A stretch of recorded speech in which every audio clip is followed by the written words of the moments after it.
Alors, la ressource hydrique est une ressource fondamentale pour la réussite de tout projet agricole, que vous soyez en phase de pépinière ou bien dans un champ de production. L'eau reste une ressource fondamentale, cruciale, nécessaire pour la réussite de votre projet. Alors, dans la vidéo d'aujourd'hui, je te présente comment faire pour installer ton système d'irrigation, toi seul, quel est le matériel nécessaire pour l'installation d'un système d'irrigation, comment faire les branchements. Alors, si tu es donc intéressé par la thématique du jour, tu n'as que 3 choses à faire. La première chose, c'est de liker.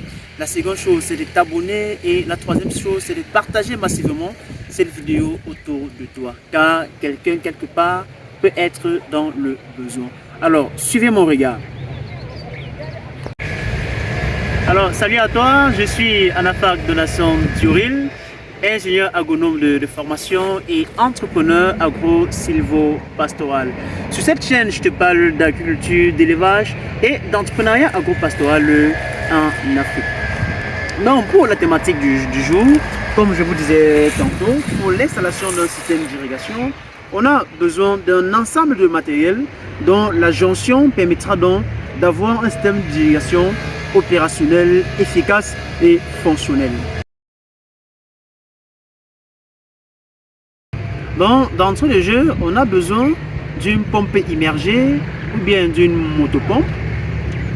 À la suite de ça, il nous faut une tuyauterie principale.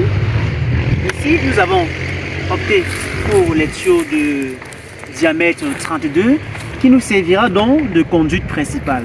Donc, cette conduite principale sera donc connectée directement à la sortie de soit notre pompe immergée ou bien la motopompe. À la suite donc de cette tuyauterie principale, on a la tuyauterie secondaire.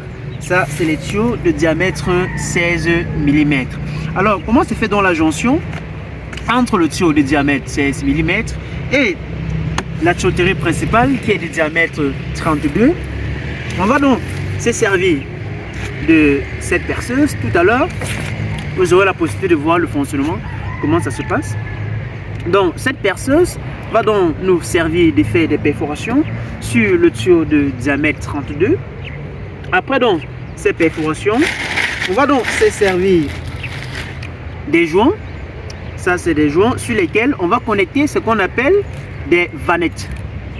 Vous voyez, les vannettes. Et puis, à la sortie donc de cette tuyau de diamètre 32, nous avons nos asperceurs locaux.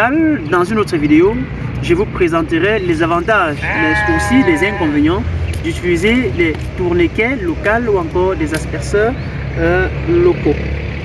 Et puis ici, ça c'est des vannes de régulation. Ça c'est pour pouvoir bloquer l'eau dans un bloc et orienter dans notre bloc. Vous verrez aussi le fonctionnement. Et puis ici, on a un embout avec le bouchon de fin. Le bouchon de fin.